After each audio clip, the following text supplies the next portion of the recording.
I went to womenshealth.gov, and they talk about how there's 1 in 4 women in the United States that are going through domestic violence. Mm-hmm. And I was like, wow. So it's like 4 women that I may know, 1 of them have experienced domestic violence. Mm-hmm. I was like, wow. And it also talked about how 1 in 6 men, which is because we really don't, we always, when we think of domestic, I'll just speak for myself. When we think of domestic violence, we think women.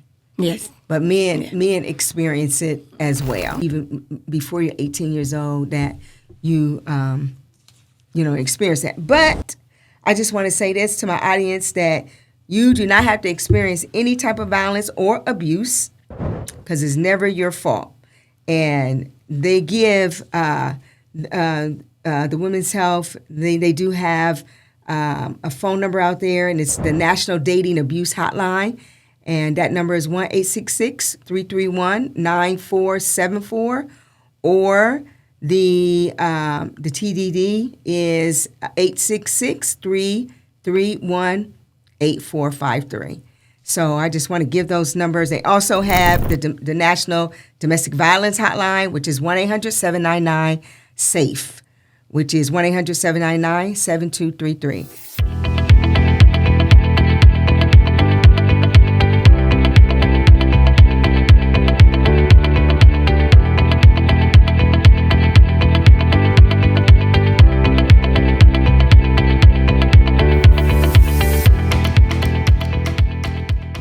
Well, welcome, Belinda C. Anderson. Welcome to Pieces on the Pages podcast. So how are you today? I'm doing well. Good, because you look so pretty. Hey, thank you. I love your dress. I mean, your shirt is nice and orange and bright. So it is an honor to be talking to you today about your book, I Can't Wait to Get Out of the House, My Journey to Freedom and Unforgiveness. So your book was, I really enjoyed reading your book, and just the steps that you took. I don't want to say it all up in the front, but just the steps. I can just see how your movement in your book was towards forgiveness, and you wrote that very well in your book. So. Thank you. So let's get started. And you are a published author. That is your book. When did you actually release your book? It was 2022. Oh, okay. Yes. 2022. Yes. Okay, then. Okay. Do you promote it a lot? You're out there selling it and doing your events? Yes. Oh, nice. Promoted, yes. Okay. Yeah. Good. Okay, good. So I wanted to kind of start with the beginning of your book. You talk about how you were living, your environment was it was toxic, a lot of dysfunction. So I kind of just wanted to kind of start there, because you had talked about, I guess one of my questions would be, when you were growing up, how did the dysfunction and the toxic, kind of talk about, like, how did that kind of begin? How did that begin? Well, my mom and my dad, they had divorced early on. Okay. I was pretty young to even find out about that. As far as the toxics, it was because of my stepfather. Okay. He was very abusive, and I was kind of like just watching it, and it's like, when I seen him, and when it comes to seeing someone hurting someone that you love, Right. and you're like, okay, you can't do nothing about it because you're a child. Mm-hmm. And that's where my anger came, when I seen him doing that to my mother. And it was like, being a child, you're going to be who you are. And you're like, I was pretty much one that just roll my eyes a little bit and, say some things up under my breath, and just hoping that something bad will happen to him. Yeah.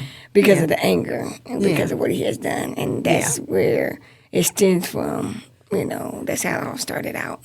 Yeah, because you're a child and you can't do anything, but because I noticed in your book you talked about how even at a young age you talked about going in at a young age you went into protective mode for your mother, which is understanding, but as a child, how much protecting can you do? You know what I mean? You really couldn't do anything because Yeah. even with the fact that I'm trying to protect her, I couldn't do anything. I would want to make, like I said, I wanted to make sure she was okay. And there was a time where I tried to run in and try to help her out, and it was like he all just told me just to get out, you know. Right. So even with that, as far as the protecting kind of thing, it was like I said, I just tried to protect my mom, but then again, it was like I couldn't do it. But she would come to my school sometimes and tell me what was going on, and that made my day pretty much not good because Right. I'm a child. And she shared some things with me, and I feel like sometimes when children are in a house that is abusive and they see all this, you kind of wonder what's going on, what is going on with my child, because they was not acting like this before. Before, yeah. They start doing things that are not used to doing. And Acting so- out in the classroom in school. Yeah, in the classroom, and then it's kind of like you, because it stems from, like I said, the environment the child goes into the school, and then I try to, be attentive, but it was hard. Right. And then even with that, it's like I felt like I couldn't control the house. I couldn't control anything.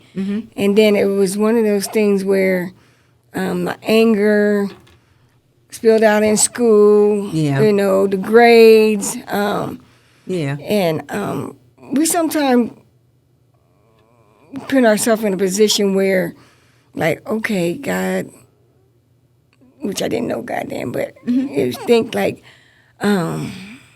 what I can do, what can I do? How can I get some attention or to have someone to help me to feel the way I felt? It's kind of hard. I mean, it was hard.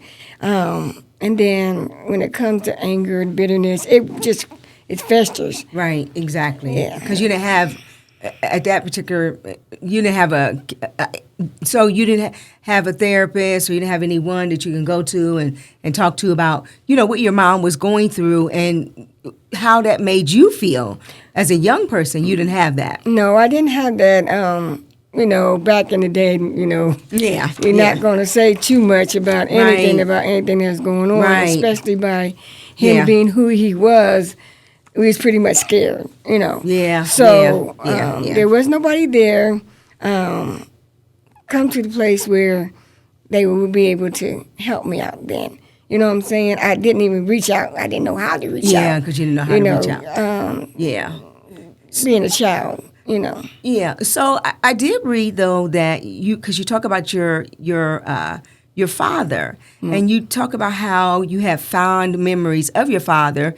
You talk about how your father used to come to your house. Yes. And there was there ever a time when your father was there that you talked about anything that was going on in the house, or what your stepfather was doing, to your mom, or making you feel, or to your siblings? No, I never really said anything to my biological dad about anything. Well, there was the incident that happened, and then I pretty much thought it was my fault. Right. But even with that, he didn't come around anymore as far as coming to visit us, but we were able to go visit him.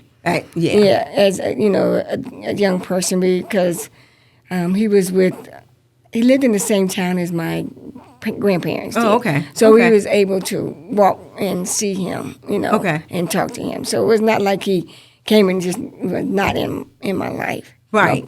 So. So when you talk about the incident, so when he was at your house where you and your siblings and your mom lived, there was an incident between your stepfather and your father, and because of that incident, that's why he stopped coming around, or he just didn't come to the house. In my eyesight. You know what I'm Yeah. saying? I didn't really know what was going on, and then at the time she wasn't married to my stepfather. Yeah. And then as the years passed, they got married. And so from that day on, it was just like we just didn't know how to respond. We didn't know how to deal with him, especially me.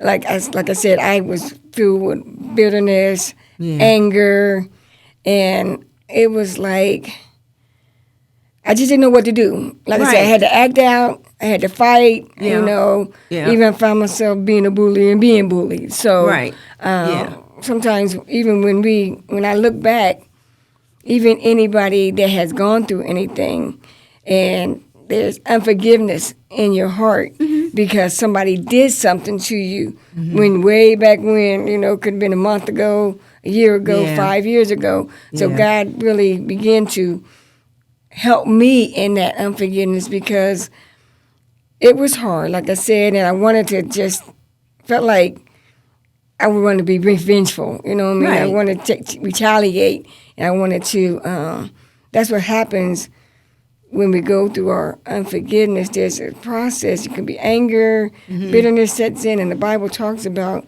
being bitter. Have you ever been with someone that was bitter? I mean, it's like they hold on to it. But God wants us to be free from that bitterness. And a lot of times people can go on for years and years and years about the anger.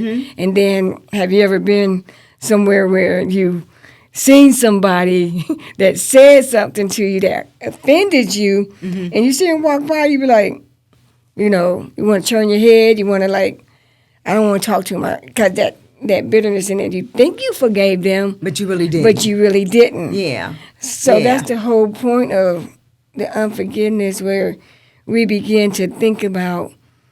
Because there's times you've been in school, you might even think about something where some girl maybe said, "Oh, you think you this," and that hurted you, but you never knew. They never knew that it hurted you. That they hurt you. Yeah. So, but you carrying this thing for years, right? Because of your environment, the things that happen in your environment. Yeah. So you don't want to be in the process of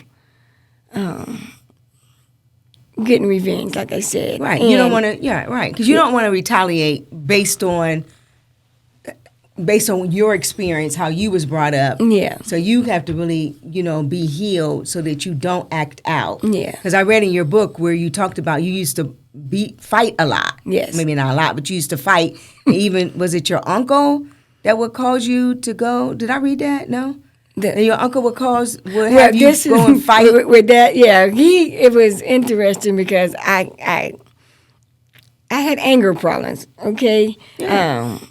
And he would come over because I liked him to go get some candy and go do that. He would pay me actually to go fight.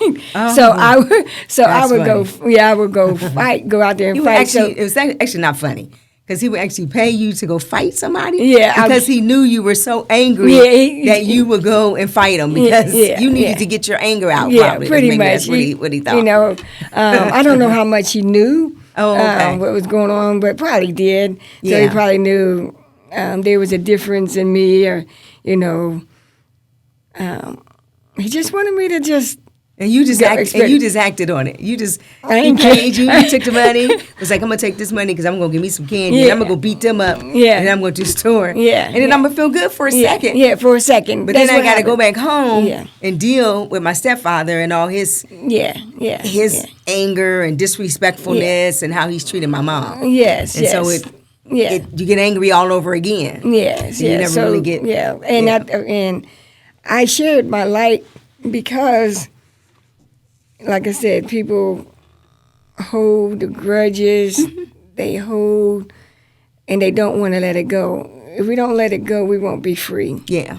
But you got to know how to, and you got to have somebody to talk to. Yeah. You know what I mean? By asking God to help you in that situation. And it's like, we always, at the end of the day, we had to like check our own hearts. Yeah. Like, what have I done? Did I offend somebody?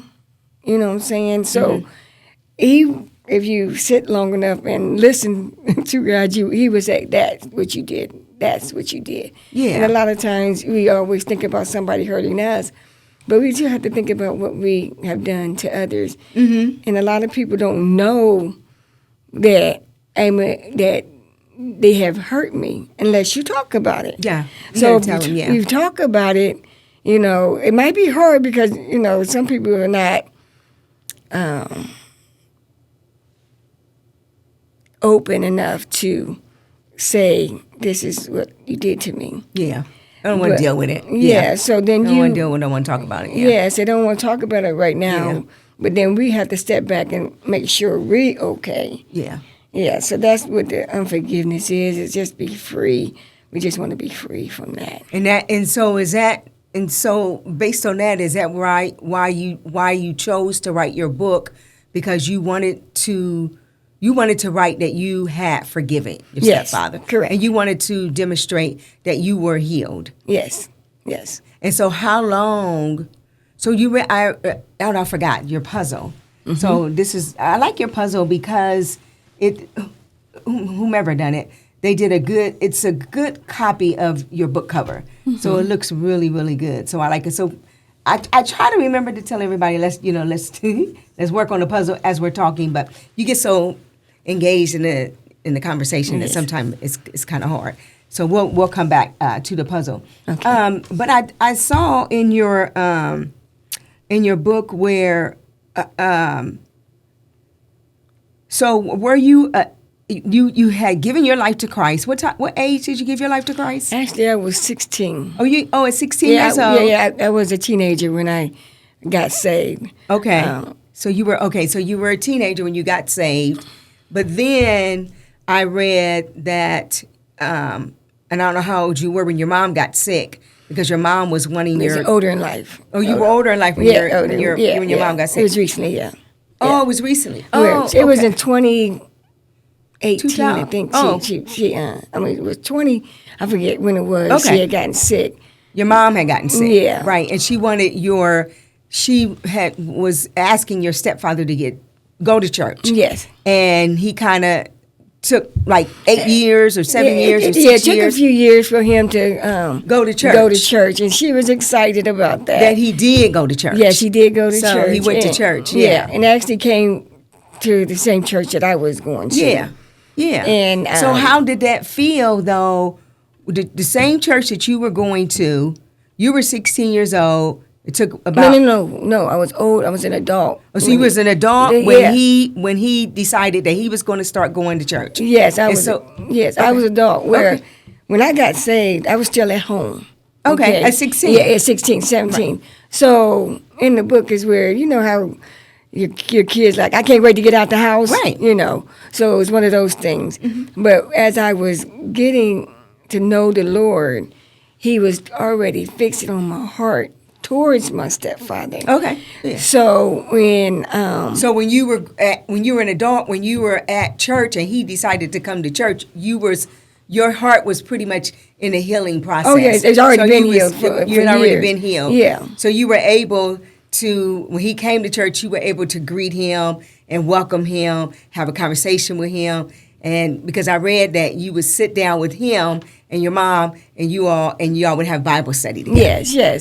So that's awesome. So yeah, that was like I said, it's just a point where God was, dealing with me as a teenager. Mm-hmm. And even with that was a little struggle, of course, because I'm still feeling like, like I said, I had to leave. And then when adult, I used to go to the house and, still talk.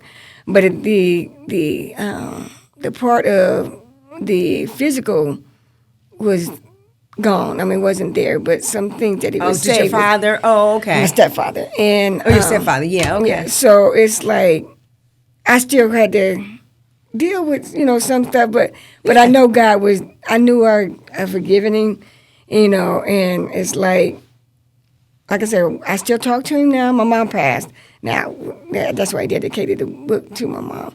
But I still talk to him. I still have a relationship with him, so it's not, like I said, it's possible to forgive. And with the help of God. Yeah, so, God, God helps you through it. Yeah. And even, like I said, it could have been years, could have been yesterday, 2 weeks ago, whatever. If God has shown you what you done or somebody did, just get it right. Yeah. Be free. That's my whole message, is just to be free so you can walk in the things of God, and God can be able to move you in the right direction, because we hinder our own self when we just trying to sit back and like, I remember when.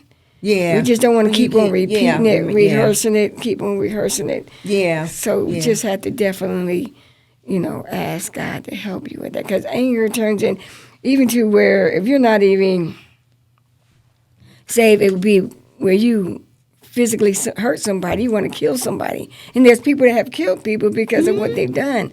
So we have to, as knowing believers of Jesus Christ, we have to just kind of, help us in our emotions.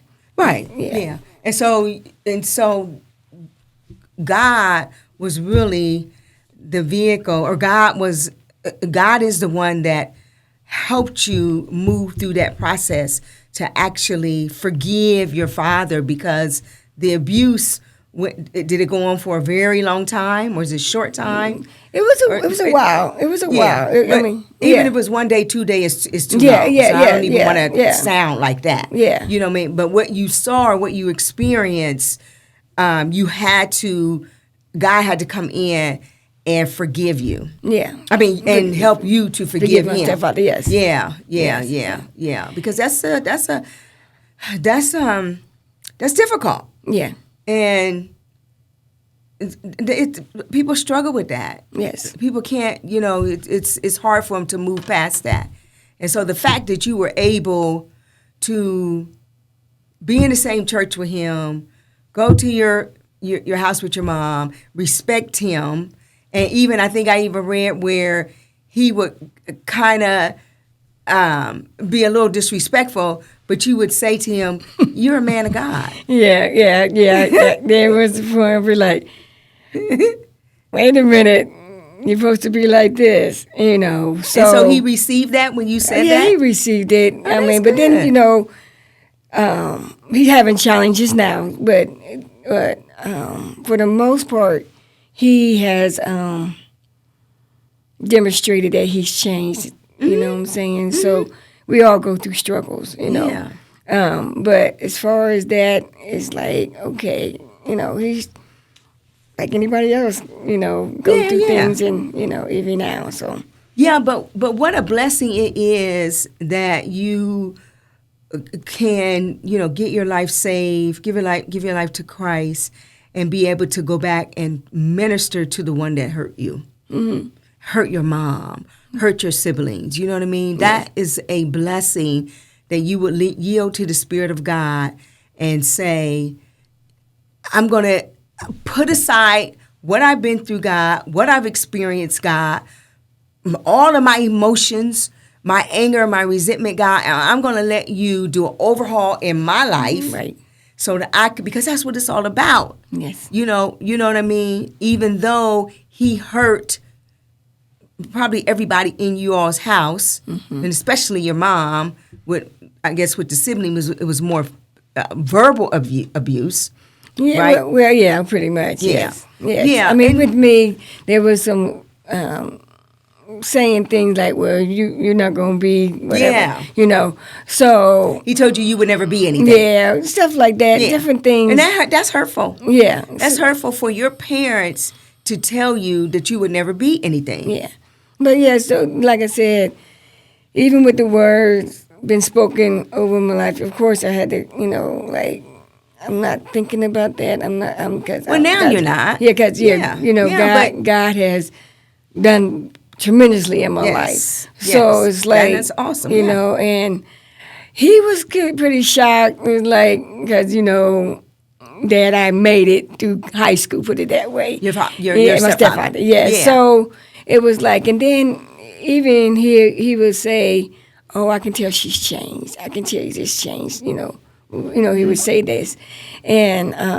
he had actually watched my life as far as changing. Yeah. And so yeah.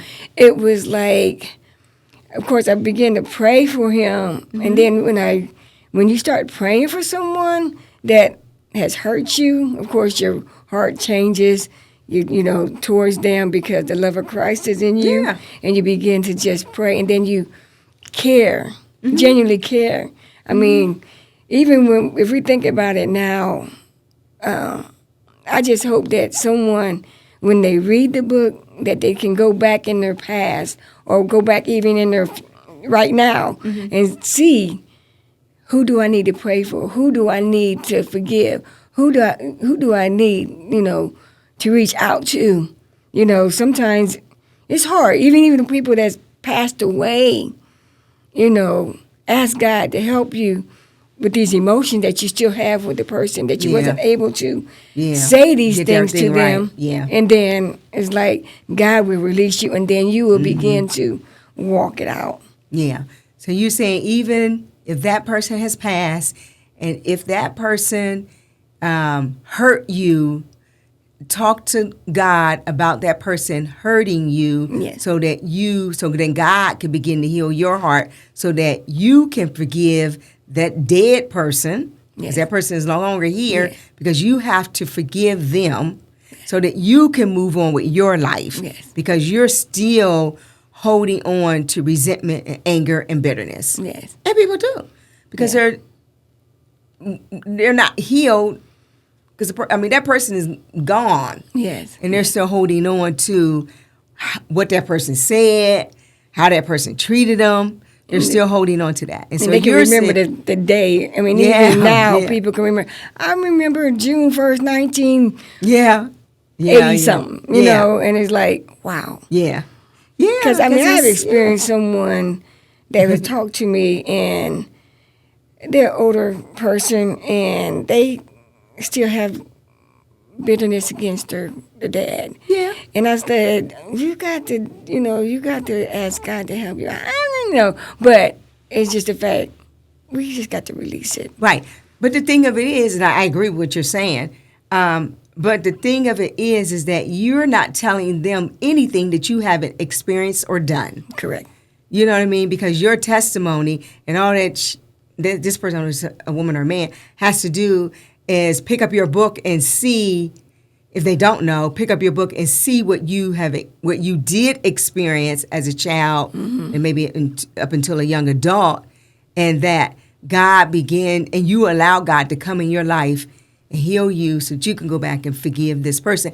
And the thing of it is, you have a relationship with your stepfather now. Yes. And you talk, and I just, when I read that story, it just about your stepfather, getting saved, and then you going in, you teaching your mom and your stepfather the Bible. When I read that, I was like, wow, that you would allow God, because you have to allow God to use you in that capacity. You do. Yeah. You do. And what did you, that's deep. Yes. That's deep. Yeah. And that is what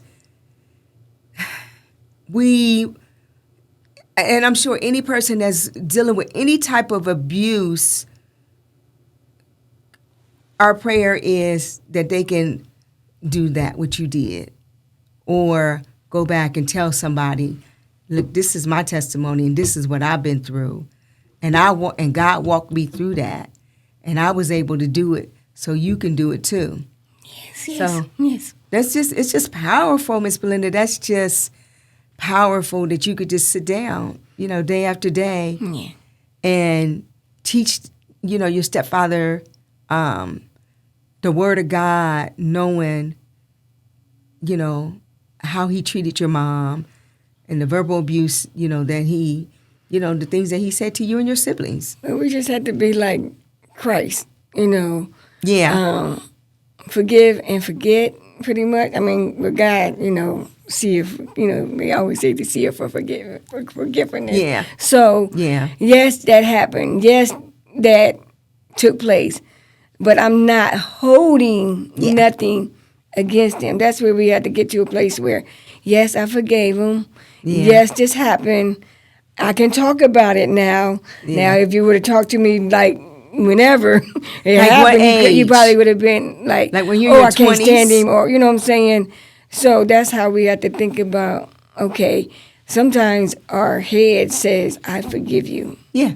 but our heart has to catch up. Yeah. Our actions and our, Our heart has to catch up. Like, okay, you already told them that you forgave them. Yeah.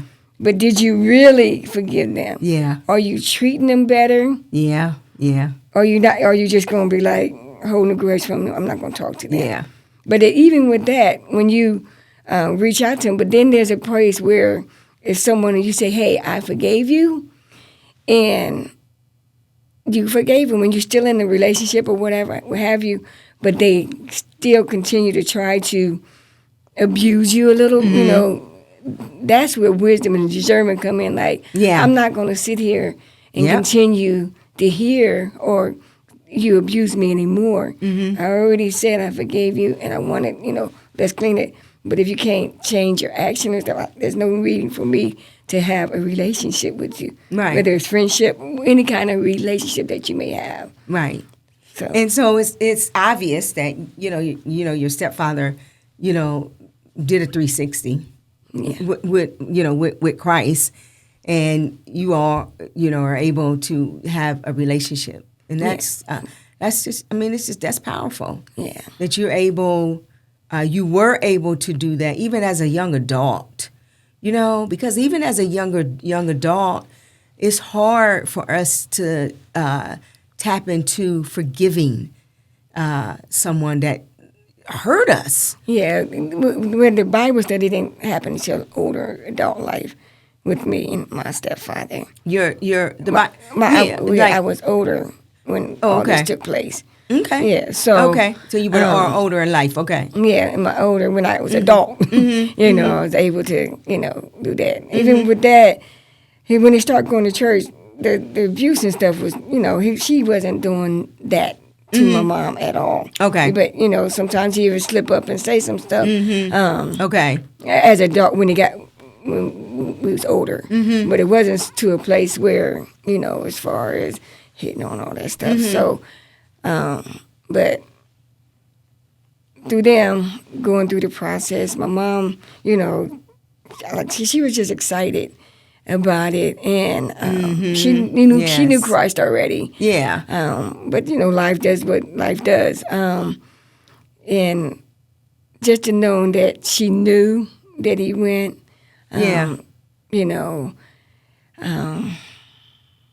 But yeah, she was one that took us to, had us to go to church when we was younger. Going out there, get to the bus, going out there, she knew God, She wanted us to find out, and she wants us as my siblings, all of us to know Christ. Yeah. So that was her way of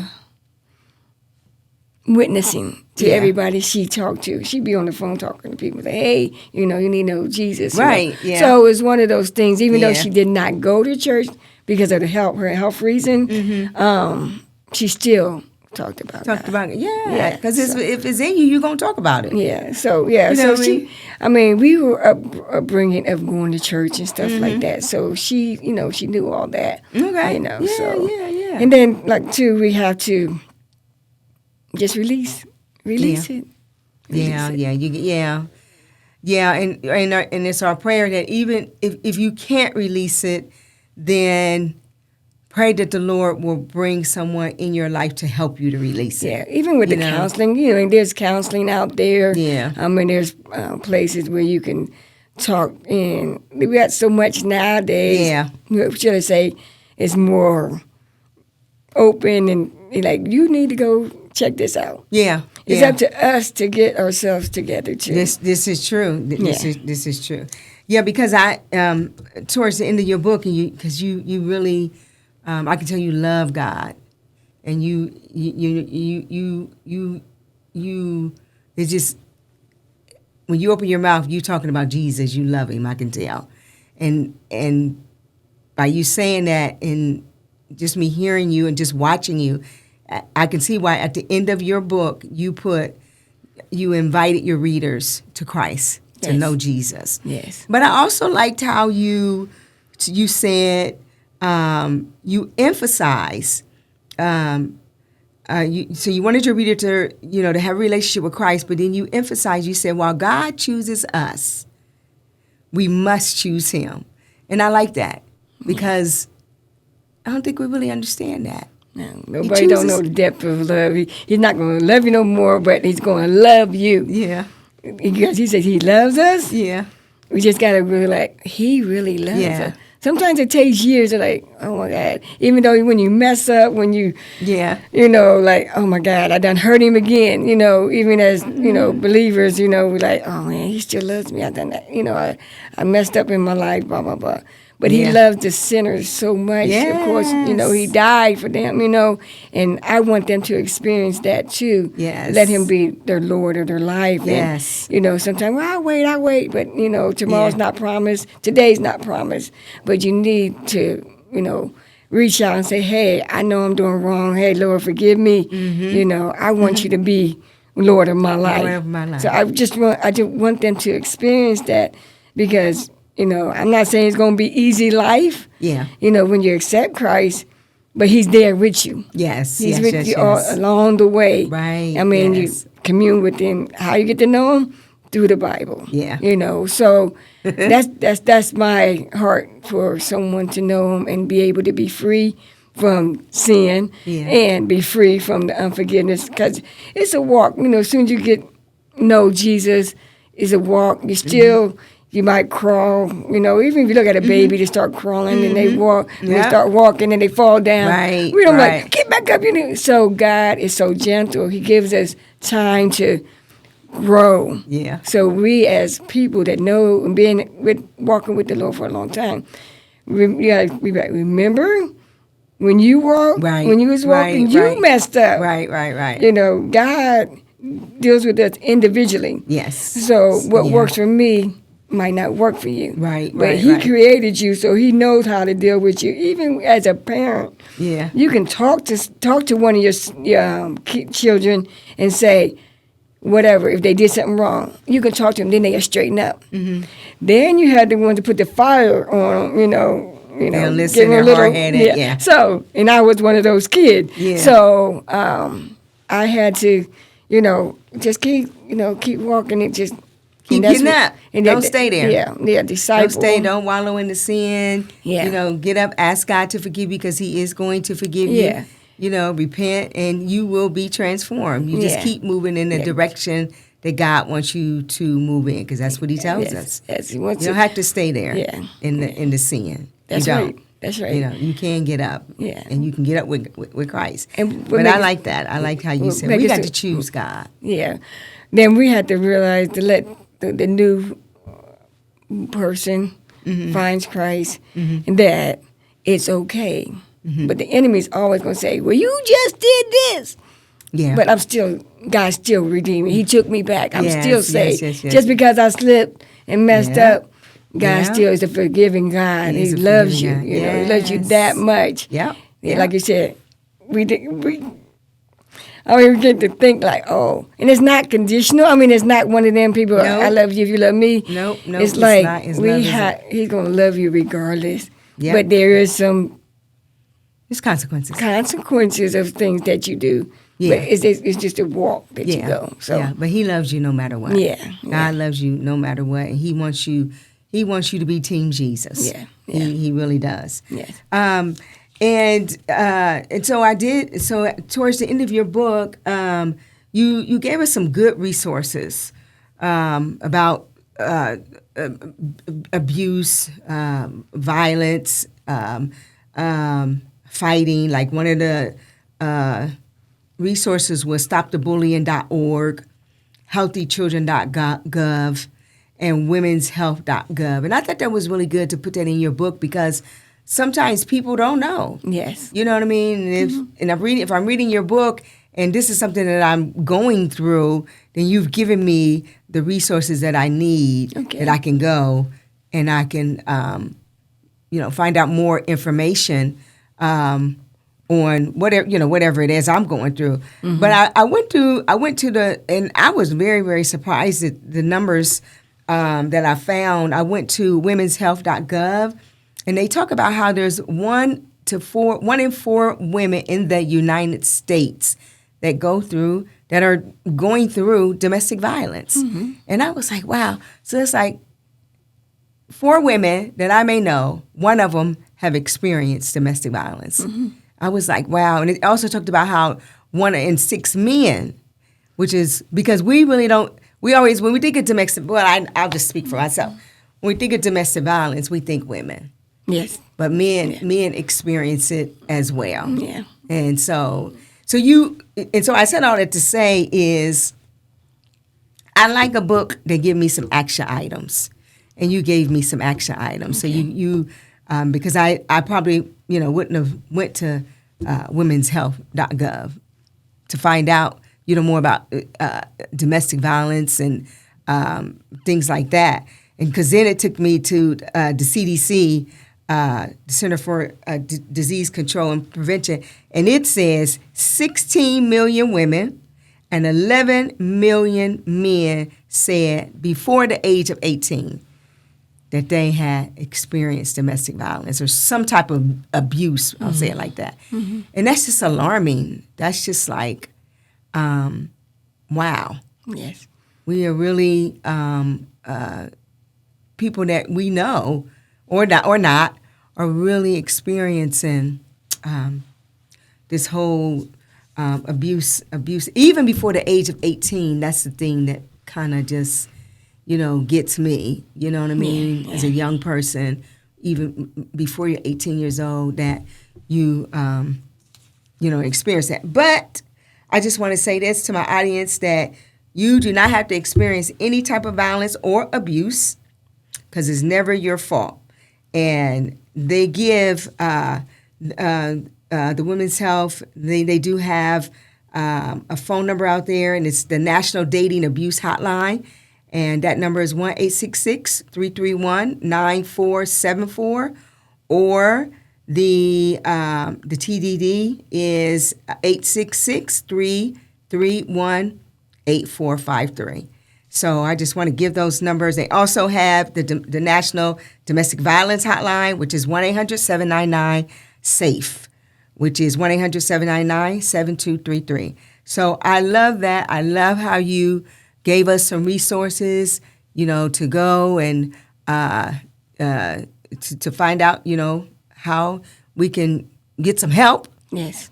And then not only that, the ultimate help is Jesus Christ. That's right. That's right. And be free from that unforgiveness that you hold against those, even the ones that you experienced, the domestic. Yeah. You had to let them go, even though you're like, it takes a long time for somebody that has been abused, to really release that person.